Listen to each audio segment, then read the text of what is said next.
The National Cancer Institute issued a projection last summer that the shutdown in healthcare in March, April, and June of 2020 because of coronavirus was going to lead to 10,000 additional breast cancer deaths and 10,000 additional deaths from colorectal cancer by the end of this decade, by 2030. That was based on the suspension of screening as well as the suspension of treatment.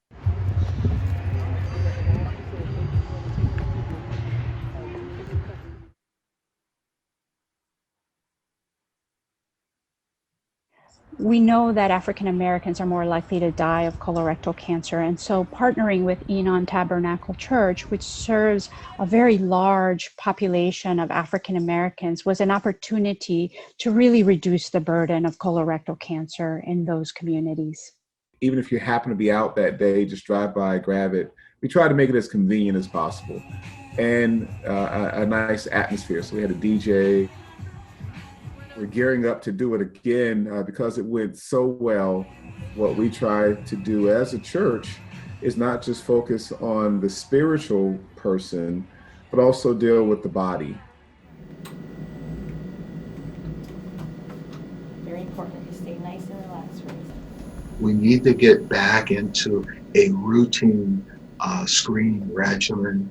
And I always fall back on something that we don't talk about.